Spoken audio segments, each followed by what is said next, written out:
Dog Works Radio is sponsored by Alaska Dog Works. Check out their website at alaskadogworks.com. You can support this podcast on patreon.com/First Paw Media. From First Paw Media, sponsored by First Paw Coffee Company, this is the Dog Driver Show. Visit our website at dogworksradio.com. Now here are your hosts, Robert Forto and Kourosh Partow. 3, 2, 1. Hello and welcome everybody. This is Robert and I'm here with my co-host KP and we are the Dog Driver Podcast, and today we have a guest calling in from Wisconsin. KP, who do we have? We have Dan Bocock from Wisconsin with us today. He is been in the dryland events. I've seen his results on Facebook quite a bit. He finishes in the top places usually.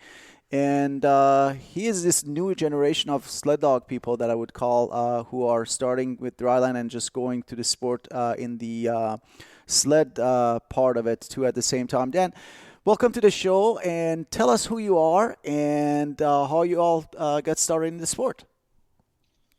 So yeah, as I said, my name is Dan. I got started in the sport roughly around 10 years ago. I actually met my wife at a duathlon, and her family, the Baums, was already active in the sport of sled dog racing. And they saw how fast I could run and said, hey, we got to put a dog in front of you. So then they invited me to, my first race was at Dirty Dog in Wisconsin, and I ran canicross. And I found out quickly that you can't just grab a dog and run with them, because the Alaskans that they had were pretty picky who they would run for them. So my first few experiences with the sport was not always it was fun, but it wasn't as competitive as it grew into later on. So then I ended up marrying Eilina, and since then I've been kind of hooked. And after our dogs that we had previously, the Alaskans, started passing away, we started buying lines from Mike Marsh, who we're friends with. And then I started getting more and more competitive in especially bike juring. And so then I picked up bike juring and scooter class. And then most recently this year, I was running rig class as well. So now, 9 years later, like they said, I'm generally in the top of the field. Really enjoy the sport. We've grown our kennel. We've actually got 8 new pups on the ground that are a Chesapeake Marsh combination. And just enjoying it. I'm vice president of the Wisconsin Trailblazer Sled Dog Club, and really active with the club and raising money for them as well. So that is fantastic. I don't know if you know or not, I used to live in Wisconsin myself and race with the Trailblazers for several years before we moved to Alaska. Tell me how you started in the dryland, because a lot of people, especially in the Midwest, they do a lot of sled races too. Why did you stick with the dryland specifically in the beginning? Well, my background is triathlons. So I've done several Ironmans, hundreds of triathlons. So I truly love biking and running. And then the combination of being able to do that with your dog and have that bond and the speeds that you can reach just is an adrenaline rush for me. So as soon as I started getting more and more competitive with the sport, I've just become absolutely addicted to where I wouldn't even want to admit to how much money I've spent on different equipment now. So between the bikes and the scooters and the carts, huh? Yeah, because of course you've got to have the lightest bike now, because every second counts. And then I've got the Bola scooters, and so yeah, it's just every year we're upgrading. Now I'm looking into a 4-wheeled rig, because we'll start running rig class as well. So how many dogs do you have in your yard right now, Dan? Right now we have 4 that are running, and then the 8 pups, and we are planning on keeping 4 of the pups to have a total of 8 running dogs. So. And you mentioned that the lines behind them is the Chesapeake and Marsh line. Who are the parents?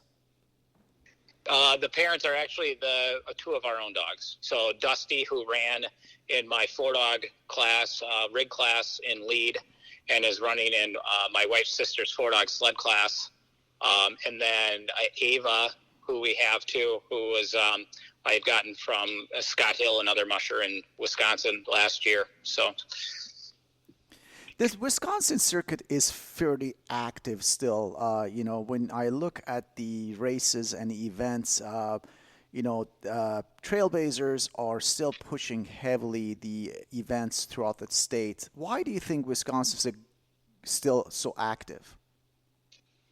I think it's the continuation of the younger generation of mushers.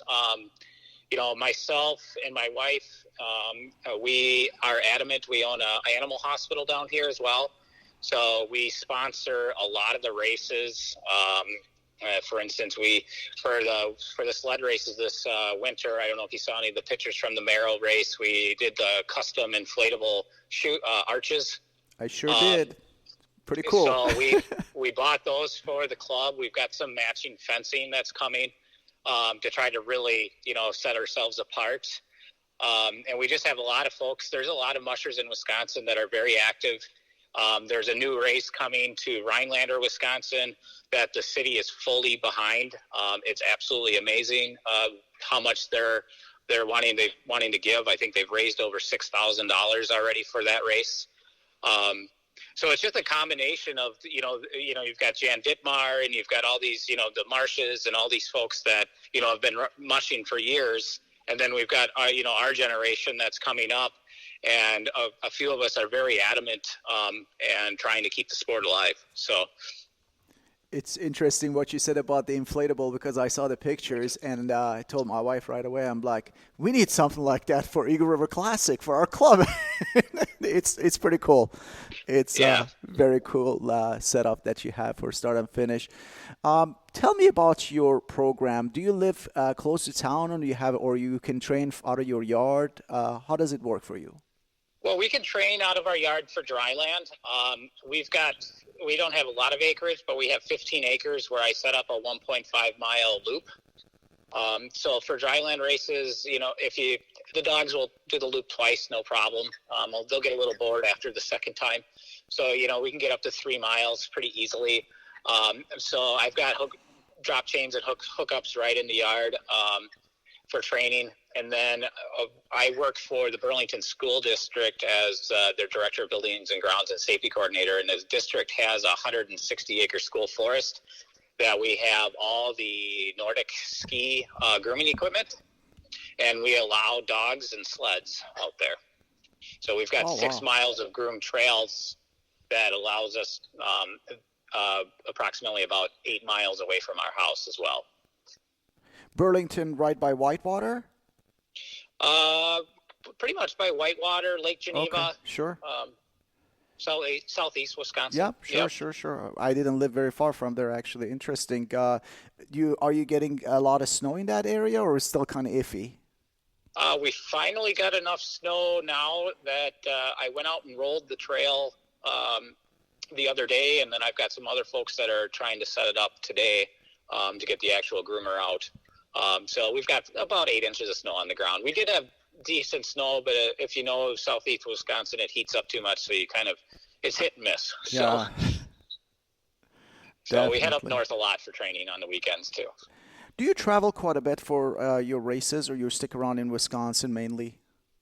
Well, for instance, this last dry land season, I went to 6 races. I went to 2 in Michigan, 3 in Wisconsin, and 1 in Ohio.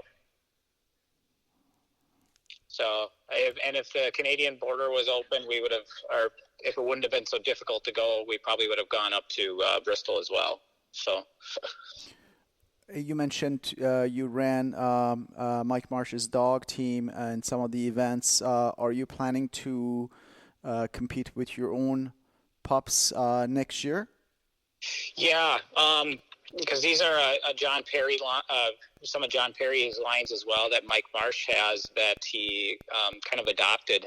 So we put together a 6 and a 4 dog team kind of a combination of, some of the dogs that we have and his dogs. So they were too good of dogs to not be running. So we put together that 6-dog team and 4-dog team for Dryland that I ran both.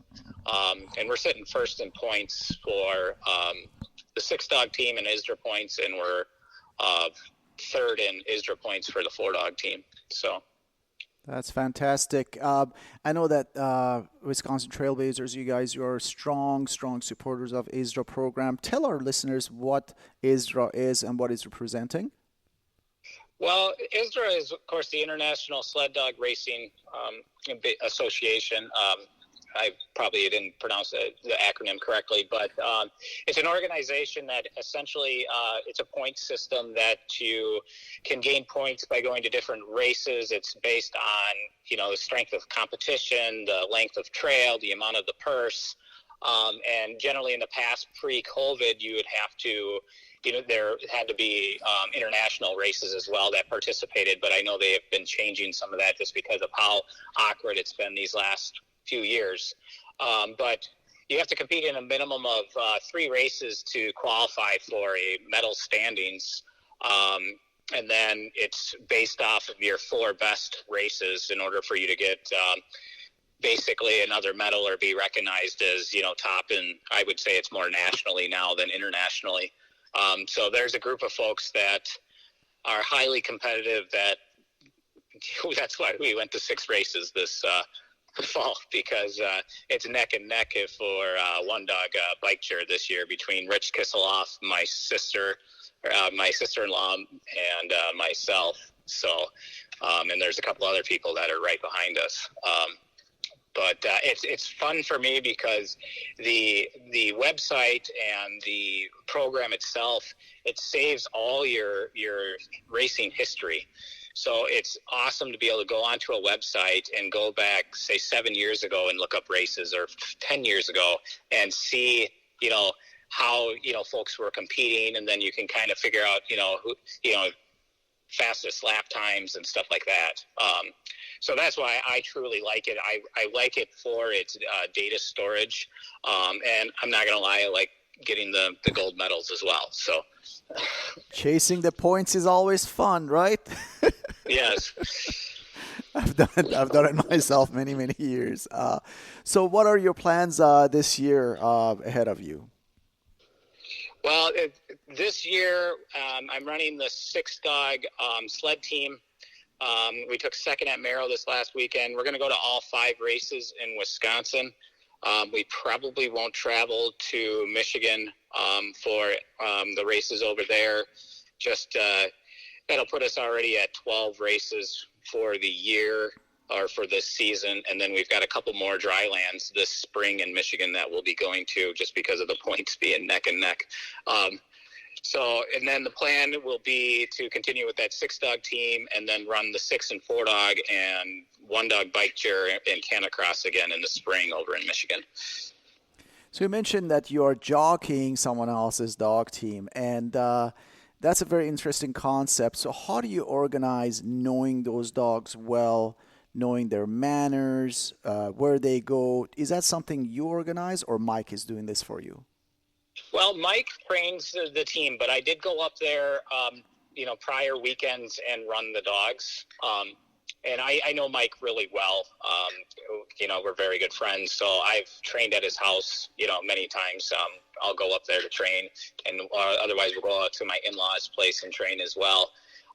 But I grew to know them very well throughout this season. Going basically 6 weekends in a row, traveling together, and then racing the dogs, every single weekend. Just have gotten to know their mannerisms and how they respond. But these dogs are exceptional. I think almost anybody could jump on it and they will run for you. And they're just strong leaders. They know Ha and G. So I haven't had any major, issues. So for our listeners who are not familiar with mushing, so how do you organize that? Do you go to his place, grab his dog truck, put him in there and go to race, or he meets you at the race? How do you organize that? Um, Sometimes we carpool. I'll meet at his place, or we will meet up at the races. He's got a dog trailer, and I've got a dog trailer as well. So we'll either just meet at the race for training. I just go straight to his house, and then we run on. He's got a 4 mile. He's got a 2.5 mile, and a 4 mile trail. So we'll just train there. Is it advantageous to be on his home trails, and can you use a sled out there? You can use a sled out there. It's a little bit more technical because it's a lot of switchbacks. There's a trailhead that's next to another musher, Kim and Phil Rule, that we're actually meeting at this Saturday to train again. But then my in-laws have a 300-acre farm in Kennon, Wisconsin. That's the Jump River Run that we host race at. So there is like an 8 and a 6 and a 4 mile groomed trail that we've met at to do training runs as well. And so you can take the dogs and train them out there.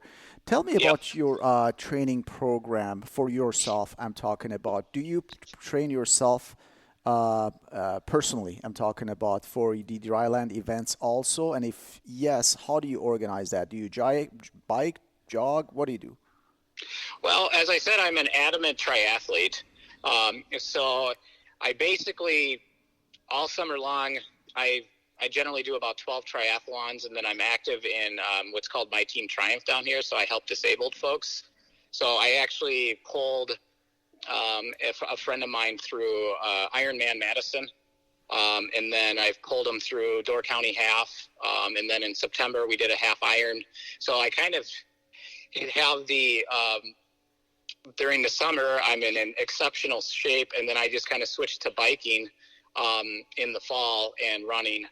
And then, of course, then we start training the dogs once it's cool enough. So we just recently interviewed one of the top skiers around the world from Norway, and he was talking about coaches, strict training, and like Olympic style training.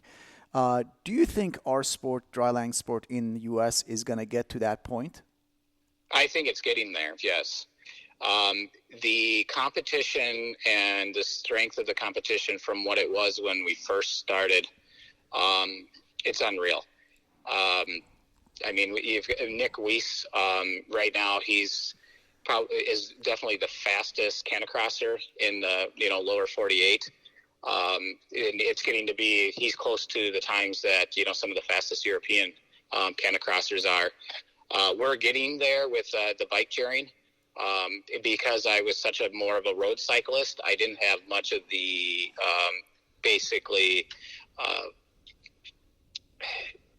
my ability on like mountain bike trails isn't there.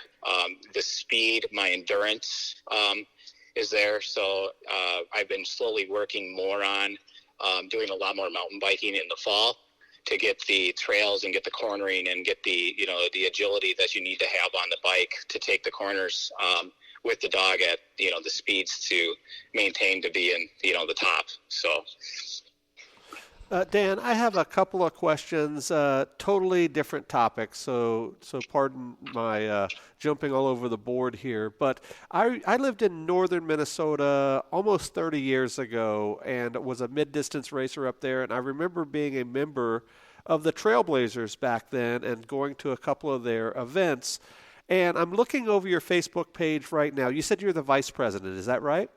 Yep.